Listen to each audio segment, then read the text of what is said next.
ఓం మహాగణాధిపతయే నమః. ఓం గురుభ్యో నమః. ఓం శ్రీమాత్రే నమః. అరుణాం కరుణాతరంగితాక్షీం ధృతపాశాంకుశపుష్పబాణచాపాం అనిమాదిభిరావృతాం మయూకైః అహమిత్యేవ విభావయే భవానీం. శ్రీమాత్రే నమః.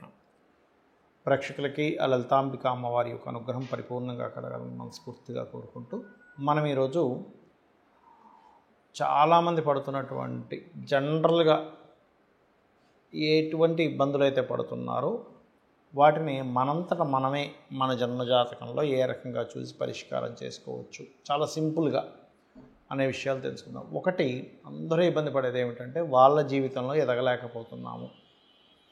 మీ లగ్నం ఏంటి, మీ లగ్నాన్ని బట్టి అసలు ఏ గ్రహాన్ని చూసుకోవాలి, ఏ గ్రహ సంబంధించి చేసుకోవాలి. అలాగే వాళ్ళ జీవితంలో ప్రఖ్యాతులుగా ఎదగలేకపోతున్నారు కూడా ధనపరంగా ఎదగలేకపోతున్నారు. అంటే మీకు ధనాన్ని ఇచ్చే కారకుడు ఎవరు అసలు మీ లగ్నానికి, దాన్ని ఎట్లా డెవలప్ చేసుకుంటే మీకు ఫైనాన్షియల్గా ఉంటుంది.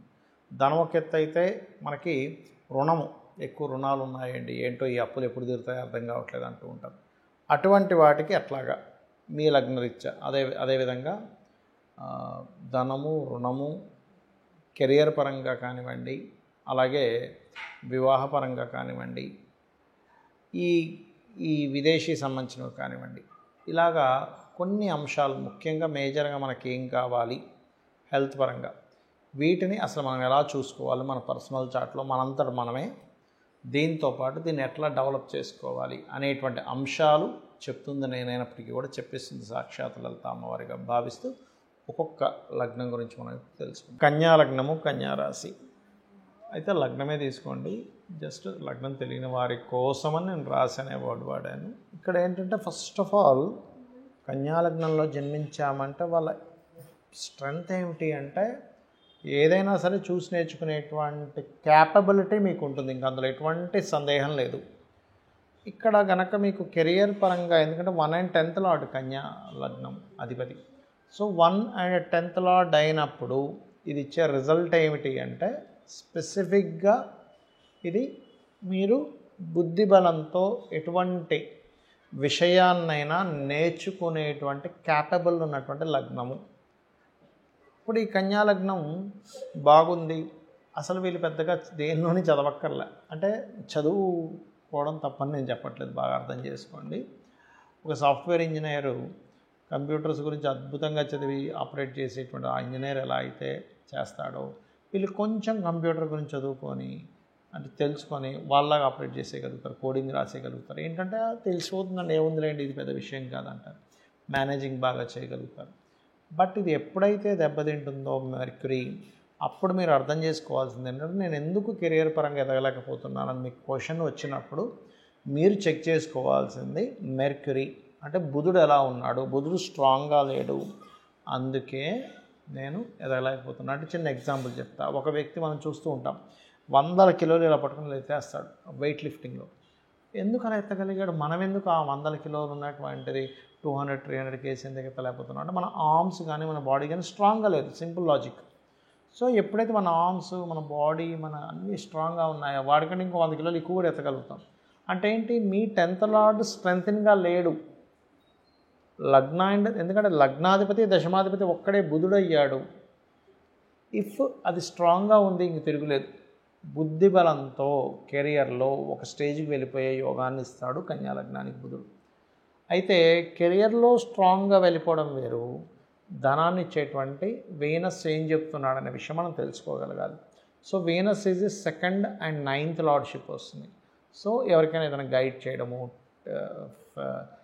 లేకపోతే teachings, trainings, accounting, banking, long journeys లేకపోతే స్పిరిచువల్ జర్నీస్ చేయడం ద్వారా, లేనట్లయితే అంటే కొంతమంది తీసుకెళ్తుంటారు చార్ధామ్ యాత్రలు అని, ఇట్లా అట్లాంటి వాటి ద్వారా ఇన్బిల్ట్గా యోగం ఉంది అక్కడ. లేదా తండ్రి యొక్క ధనం రావడం, తండ్రి మూలంగా సపోర్టివ్గా రావడం, గురువుల యొక్క బ్లెస్సింగ్స్, స్పిరిచువల్ రిలేటెడ్ వాటిల్లో ఉంటూ రకరకాల పూజాది కార్యక్రమాలు చేయించుకుంటూ ధనాన్ని సంపాదించడం, ఈ యోగం ఉంది ఇక్కడ. అంటే వీనస్ ఈజ్ న్యాచురల్లీ ధనానిచ్చే కారకుడు. ఇక్కడ మనం అందులోకి వెళ్ళినా అందులో ఉన్నా ఎందుకు సెట్ అవ్వట్లేదు అంటే ఇక్కడ మనం అర్థం చేసుకోవాల్సింది వీనస్ ఉండవలసినంత స్ట్రాంగ్గా లేడు. సో మీరు ధనవంతులు అవ్వాలి అంటే ఫస్ట్ మీ వీనస్ ఎలా ఉన్నాడో దాన్ని సెట్ చేసుకోండి. అది సెట్ చేసుకునేదాకా మీకు కనెక్ట్ అవ్వదు. అది గుర్తుపెట్టుకోండి. ఎలా అంటే పైన ట్యాంక్లో వాటర్ ఉన్నాయి, కింద మనం వాష్ బేసిన్ దగ్గరికి వెళ్ళి ఇప్పుతుంటే రావట్లేదు అంటే ఏంటి, ఎక్కడో బ్లాకేజ్ ఏర్పడింది.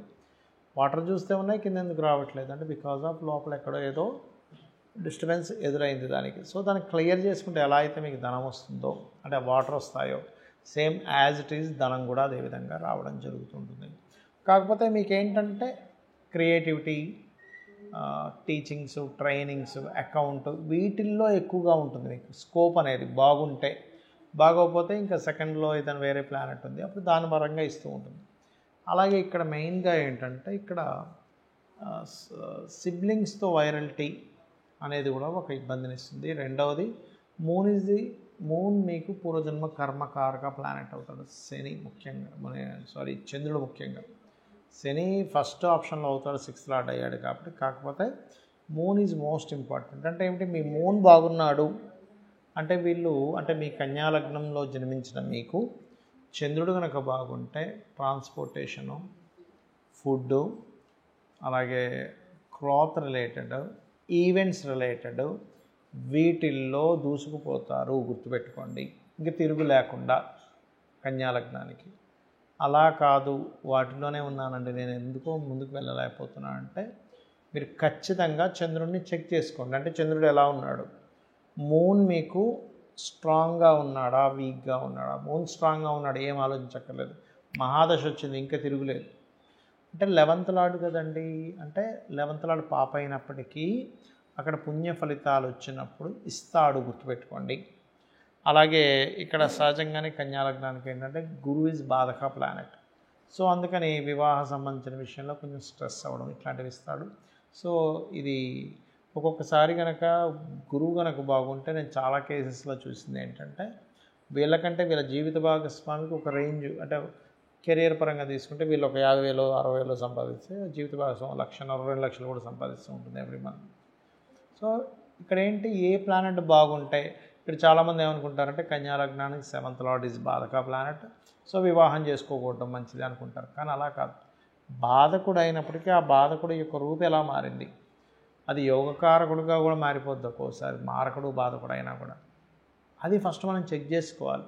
అలా కాకుండా బాధకుడు ఇంకా పాడైపోయాడు, అప్పుడు ఏంటి, జీవిత భాగస్వామితో ఎప్పుడు ఏదో గొడవ, స్ట్రెస్, టెన్షన్, ఎందుకు పెళ్లి చేసుకున్నాను రా బాబు, ఇలాంటివి ఇస్తూ ఉంటారు. బట్ మీరు గురువుని చెక్ చేసుకోవాలి. గురువు ఎప్పుడు బాగున్నాడో అప్పుడు వివాహం చేసుకోవాలి. అంటే జూపిటర్కి ఎప్పుడు స్ట్రెంత్ వచ్చింది మీ జాతకంలో, పాపగ్రహాలతో ఉందా శుభగ్రహాలతో ఉందో చూసుకుంటుండాలి. అలాగే వీళ్ళకి వచ్చే జీవిత భాగస్వామికి కూడా కొంచెం అకౌంట్స్ అని, టీచింగ్స్ అని, ట్రైనింగ్ అని, కన్సల్టెన్సీ అని వీటి ద్వారానే ధనయోగం కూడా ఉంటుంది. బట్ ఎక్కడో దగ్గర వీళ్ళు జాబ్ చేయాలనే యోగం, జాబ్ చేయాలనే ఆలోచన చాలా ఎక్కువగా ఉంటుంది వీరికి. ఇక ప్రధానంగా చూసుకున్నట్లయితే ఇక్కడ విదేశాలకి చూసుకుంటే కన్యా లగ్నం వారు వెళ్ళరని కాదు, కాకపోతే స్థిర లగ్నం అయింది కాబట్టి అక్కడికి వెళ్ళే యోగం ఎక్కడైనా సరే గురుచంద్ర రాహు కానీ, శనిచంద్ర రాహు కానీ, లేదా 12th లార్డ్కి 2nd ఆధిపత్యంతో కనెక్టివిటీస్ వచ్చినప్పుడు ఏం జరుగుతుందంటే కన్య వారికి ఇది విదేశీ ధనయోగాన్ని ఇస్తుంది. అదర్వైజ్ ఇవ్వదంత తొందరగా. కాబట్టి చెక్ చేసుకుంటూ మీరు కనుక మీ లైఫ్ని చూసుకుంటూ మీరు ఎక్కువగా వెంకటేశ్వర స్వామి యొక్క ఆరాధన కనుక చేసుకున్నారా అన్ని విధాలా మీకు బాగుంటుంది. మనం ప్రధానంగా జ్యోతిష్శాస్త్రంలో అర్థం చేసుకోవాల్సినటువంటి 2 విషయాలు ఉంటాయి పర్టికులర్గా. ఒకటి గోచారము, రెండవది జన్మజాతకము. గోచారం అనేటువంటిది ఎలా పనిచేస్తుంది, అందరూ ఏమనుకుంటారు ఓన్లీ గోచారం వల్లేనేమో, అందుకే ఈ వార ఫలితాలు, మాస ఫలితాలు, పక్ష ఫలితాలని, సంవత్సర ఫలితాలని చూస్తూ ఉంటారు. కానీ గోచారం ఒక 10 to 15% మాత్రమే మీకు సపోర్ట్ లేదా అపోజ్ చేస్తుందా అనేటువంటి ఒక విషయాన్ని చెప్తూ ఉంటుంది. కానీ మీ పర్సనల్ చార్ట్ ఏం చేస్తుందంటే మీరు పూర్వజన్మల్లో చేసినటువంటి పుణ్యాన్ని, పూర్వజన్మలో తెలుసో తెలియకో చేసినటువంటి కొన్ని బ్యాడ్ కర్మాస్ని రిజల్ట్ ఇస్తూ ఉంటుంది. అయితే ఇక్కడ ఒక చిన్న విషయం ఏంటంటే చాలామంది ఏమనుకుంటారంటే ఇగో నన్ను దేవుడు పరీక్షిస్తున్నాడు, అసలు ఇవ్వట్లేదు, భగవంతుడు ఇవ్వట్లేదు, భగవంతుడు ఇన్ని కష్టాలు పెడుతున్నాను అనుకుంటా. అస్సలు భగవంతుడికి మీరు స్వయంగా చేసే కర్మకి సంబంధం లేదు. ఎలా అంటే ఒక హెడ్ మాస్టర్ ఉన్నాడు ఒక కాలేజ్కి, ఆ కాలేజీలో ఉండేటువంటి హెడ్ మాస్టరు మీరు రాసే ఎగ్జామ్కి సంబంధం లేదు. ఆయన మీరు రాసే ఎగ్జామ్ వల్ల మీకు మార్క్స్ వస్తాయి. ఎలా అయితే ఎగ్జామ్ రాసామో, ఎలా అయితే పార్టిసిపేట్ చేశామో, ఒక రన్నింగ్ రేస్ ఉంటుంది, పరిగెట్టేవాడు దాన్ని బట్టి వాడు గెలుస్తాడు. అంతేగాని అక్కడ చూసేవాడు లేకపోతే ఆ స్కూల్ హెడ్ మాస్టర్ మిమ్మల్ని ఏమి పరిగెట్టడం ఆపడు కదా. సో ఏంటంటే ఇక్కడ మన కర్మలే ఈ రూపంలో వస్తున్నాయి అనే విషయాన్ని ఫస్ట్ గుర్తుపెట్టుకోవాలి. మనకు సంబంధం లేకుండా ఏదైనా ఒక విషయం అంటే సిబ్లింగ్స్తో గొడవలు కావచ్చు, తల్లిగారితో కొంతమందికి మాతృదోషాలు ఉంటాయి, తల్లిగారితో గొడవలు కావచ్చు, పితృదోషాలు ఉంటాయి, అంటే వంశాభివృద్ధి అవ్వట్లేదన్నా, లేకపోతే తండ్రితో గొడవలున్నా, లేకపోతే భార్యతోనో భర్తతోనో గొడవలున్నా, ఇవన్నీ ఏంటంటే పాస్ట్ లైఫ్లో మనం చేసుకున్నటువంటి కర్మలే ఈ రూపంలో వస్తున్నాయి అని అర్థం చేసుకొని వీలైనంత మట్టుకు ఆ గొడవలను ఎక్కువ పెంచుకోకుండా తగ్గించుకుంటే మీ కర్మ తగ్గుతుంది. కానీ దాన్ని మరింత పెంచుకుంటున్నారు, ఇంకా గొడవలు చేసేసి కోర్టు కేసులని, పోలీస్ స్టేషన్స్ అని. కొంతమంది ఉన్మాదంగా ప్రవర్తిస్తే దట్ ఈస్ డిఫరెంట్ కేస్. ఆ ఉన్మాదులకు సంబంధించిన విషయాలను మాట్లాడట్లేదు. మరి చిన్న చిన్న విషయాలుగా మీరు రెచ్చిపోయి అవతల వాళ్ళు అన్నదమ్ములతో కావచ్చు, తల్లిగారితో కావచ్చు, తండ్రి గారితో కావచ్చు, ఇవన్నీ ఏం చేస్తాయంటే ఆల్రెడీ పాస్ట్ లైఫ్లో చేసుకున్న కర్మ వల్లే తల్లితో పడట్లేదు, భార్యతో పడట్లేదు. ఇక్కడ మళ్ళీ తీసుకొచ్చేసి మరలా మీరు దాన్ని పెంచుకుంటుంటే కొన్ని వందల జన్మలు మీరు మళ్ళీ ఎత్తుతూ ఆ కర్మలను అనుభవిస్తూ ఏమిట్రా నా కర్మ అని అనుకుంటూ తెలియని అజ్ఞానంలో దేవుడు ఎందుకు ఇలా చేస్తున్నాడు అని అనుకుంటాం. కానీ భగవంతుడు కేవలం మీ కర్మకి ఫలితం ఇచ్చే ప్రదాత మాత్రమే. కానీ మీ కర్మకి ఆయన ఎక్కడ కూడా అడ్డుపడ్డం కానీ, ఇప్పుడు మీకు మంచి కర్మ ఉంది, బాగా డబ్బులు వస్తున్నాయి, ఆయన వచ్చేమో అడ్డుపడ్డు, ఎవరు కూడా మిమ్మల్ని ఆపలేరు. కానీ ఇక్కడ మనం అర్థం చేసుకోవాల్సింది ఏంటంటే ఫైన్, నేను పాస్ట్ లైఫ్లో చేసిన కర్మ ఇది కాబట్టి ఇలా అనుభవిస్తున్నాను కాబట్టి మొట్టమొదటిగా భగవంతుడి పాదాలు పట్టుకొని నేను పూర్వజన్మలో ఏదో తప్పు చేసి ఉంటాను, అందుకే నాకు హెల్త్ ఇష్యూ వచ్చింది, లేకపోతే అందుకే నాకు ఈ అన్నదమ్ములతో పడట్లేదు, అందుకే నేను సంపాదించలేకపోతున్నాను, సరైన భార్య భర్త రాలేదు, లేదా వివాహం అవ్వట్లేదు అని మనం అర్థం చేసుకోవాలి. చాలామంది పొద్దున కూడా నేను ఒక జాతకం మాట్లాడినప్పుడు అతను ఏమన్నాడంటే మీకు మంచి తల్లిదండ్రులు ఉన్నారండి, చాలా లవింగ్ అండ్ ఎఫెక్షన్, అంటే అందుకే సార్ దేవుడు తొందరగా పట్టుకెళ్ళిపోయాడు అన్నాడు. అసలు అది సంబంధం లేదు. ఎందుకంటే దేవుడు ఎందుకు పట్టుకెళ్ళిపోతారంటే అంత శాడిస్ట్ కాదు కదా. వాళ్ళు ఎవరైతే జన్మ ఎత్తారో వాళ్ళు జన్మనెత్తినప్పుడే ఒక పర్పస్ కోసం భూమి మీదకి వస్తారు. ఒక పర్పస్ కోసం భూమి మీదకి వచ్చి ఆ పర్పస్ అయిపోగానే మళ్ళీ ఇంకో జన్మలోకి వెళ్ళిపోతుంది జీవుడు. అంతేగాని మంచిగా ఉన్న తల్లిదండ్రులని దేవుడు పట్టుకుపోవడం, అస్సలు బాలిన తల్లిదండ్రులని దేవుడు కావాలని ఉంచడం, అలాంటి స్క్రీన్ ప్లే ఏమి చేస్తూ కూర్చోడు ఆయన. అది ఒక పర్పస్ ముందే మనం కోరుకుంటాం. లేకపోతే వాళ్ళ కర్మలను బట్టి ఇంతకాలం మనకి యోగం ఉంటుంది, లేకపోతే వీళ్ళిద్దరి మధ్యని అంటే తల్లిదండ్రుల మధ్యన కావచ్చు, భార్యాభర్తల మధ్యన కావచ్చు, వీళ్ళిద్దరికీ కొంత రుణం ఉంటుంది. ఆ రుణం తీరిపోగానే వెళ్ళిపోతారు. ఇంకా ఎలా అయితే బస్సులో ప్రయాణం చేస్తున్న ఒక వ్యక్తి ఆ స్టేషన్ రాగానే ఎలా దిగిపోతాడో ఇది కూడా అంతే అని అర్థం చేసుకోవాలి. ఇక నేను చెప్పేది ఒకటే, మీకు ఎటువంటి ఇబ్బందులు ఉన్నా లలితా సహస్రనామాలు నిత్యము పఠించండి. నిత్యము మీరు కనుక లలితా సహస్రనామాలు పఠిస్తున్నట్లయితే దానికున్న గొప్ప విషయం ఏంటంటే అది ఎవరో రచించినవి కావు, వాటిని అపౌరుషములు అంటారు. అంటే వసిన్యాది వాగ్దేవతలు అని అమ్మవారిలో నుంచే తెల్లటి కిరణాలుగా బయటికి వచ్చి వాళ్ళు శ్రీచక్రంలో 7వ ఆవరణలో ఉంటారు. వాళ్ళనే వాళ్ళ యొక్క నామాలు స్మరిస్తే కూడా సర్వరోగహర చక్రము అంటారు. ఆ చక్రాన్ని 8 మంది వసిని, కామేశ్వరి, విమల, జైని, ఇలా అరుణ, ఇలా 8 మంది ఉంటారు, సిద్ధేశ్వరి ఇట్లా. అయితే ఇక్కడ ఏంటంటే ఈ నామాలు ఎవరైనా జపించినా అంటే వాళ్ళు ముందు ఓము తర్వాత నమః పెట్టి ఓం వసినీదేవి అయి నమః అని అనుకోరు. అలా చేసిన ముందుగా ఓం కామేశ్వరి కామేశ్వర సహిత అని అనుకోనేలాగా చేసినట్లయితే కూడా మీకు ఎటువంటి రోగాలున్నా తగ్గుతాయి. ఒకటి. రెండవది, నిత్యము ఉదయము సాయంత్రము లలితా సహస్రనామాలు వినడం కానీ చదవడం కానీ చేయండి.